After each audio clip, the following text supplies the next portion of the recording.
Okay, Assalamualaikum. Today I will explain about past year, March 2012. Okay, question 1. We have to explain one kind of supervision that actually do with respect to insurance company operation. Uh, the range of actuarial involvement in supervision with respect to insurance company operation are first, pricing and product design. An actuary must design the company's product for the customer and determine suitable pricing. It need to charge sufficient prices or otherwise generate um, sufficient cost inflow and then set aside sufficient assets suitably invested to cover the liability for its commitments plus margin for safety. Next is safeguarding policyholder interests. And actually, as part of the regulatory requirement, must monitor the reasonable expectation of policyholders and how they treated as the insurer exercise the contractual discretion in the policy. Furthermore, establishing aggregate policy and claims liabilities is one of the range of actuarial involvement in prudential supervision. Actuary must think how to reduce customer claim. For many insurance products, the actuarial training and education programs are the only professional program designed for this work. Fourth is determining appropriate capital with actuarial skills. They can reduce on appropriate aggregate policy and claims liabilities. Lastly is direct responsibility to the board and to regulators. Actuary must refer to the board and to the regulators. Okay. Question number 2 is explain the economic trends and conditions that affect the actuarial work context.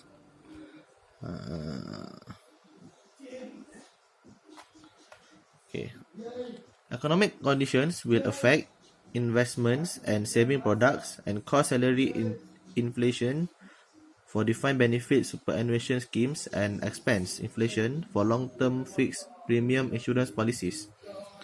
Changing demand and supply conditions affect the prices of goods and services, which influence the costs.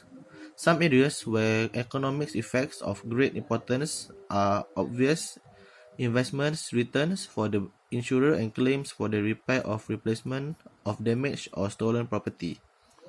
In time of recession, which tend to lead to increase may rise because injured employees cannot be brought back to work, and alternative duties, business failures, and higher interest rates. Countries with high proportion or middle income families will support adversity of financial service provider. Exchange rate movement can affect the cost of claims on property insurance policies.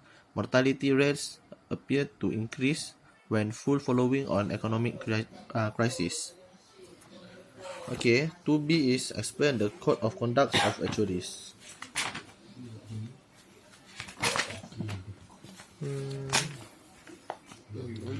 Okay, the code of conduct. First one is professional integrity. Act honestly with integrity and competence and in a manner to fulfill profession's responsibility to the public. Second is qualification standards. Perform actuarial service only when the actuary is qualified to do so. Third is standard of practice. Ensure that the actuarial services performed by or under the direction of the actuary satisfy applicable standards of practice. The fourth is control of work product. Take reasonable steps to ensure that such services are not used to mislead other parties. The last one is confidentiality.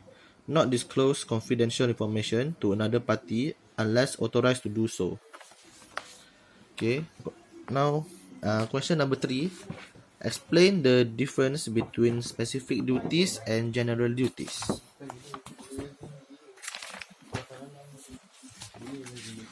Okay, general duties. An actuary will renew statistical information relating to rates dealing with mortality, sickness, accidents, disability, and retirement.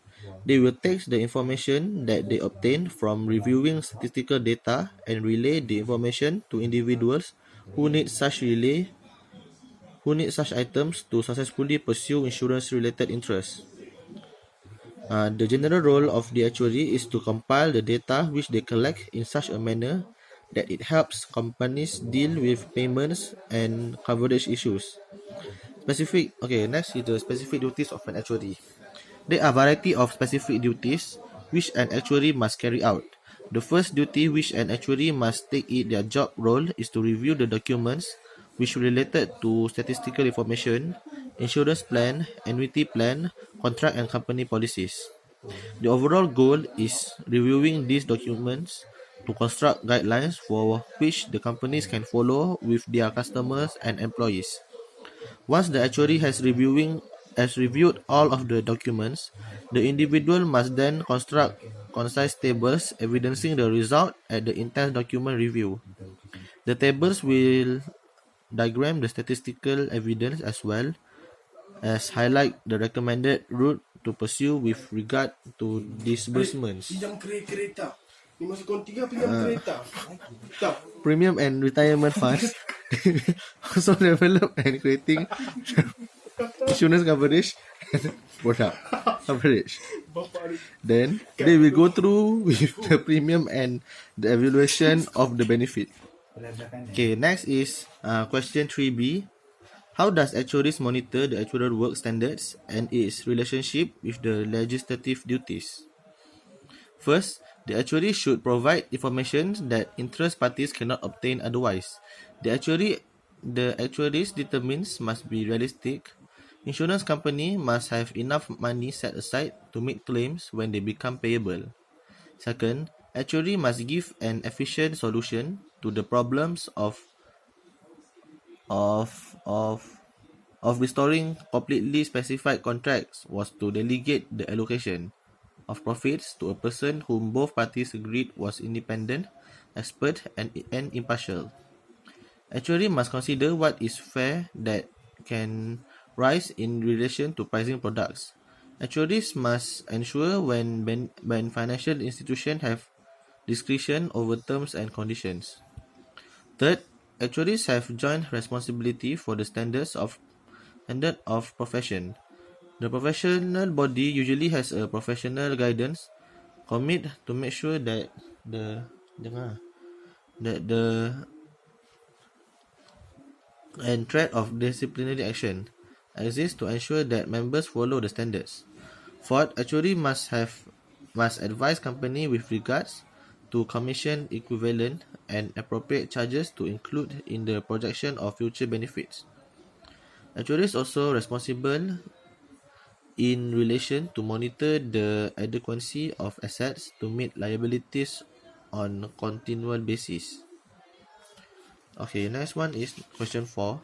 Describe the purpose of process of risk management and the impact of adverse selection and examine its role in financial product design.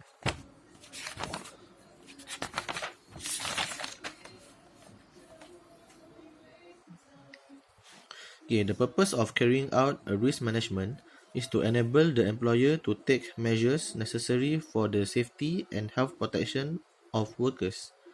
The process of risk management are identify the hazards, decide who might be harmed and how, evaluate the risk and decide on the precautions, record your finding and implementing and review assessment and update if necessary. Adverse selection is a term commonly used in economic insurance and risk management that describes a situation where market participation is affected by symmetric information. Impact of adverse selection is stock price access to fundamental values of the firm.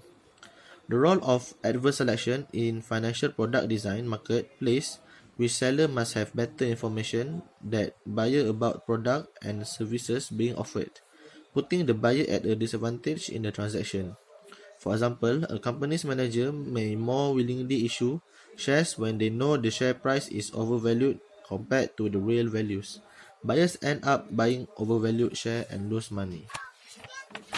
Next is question 5.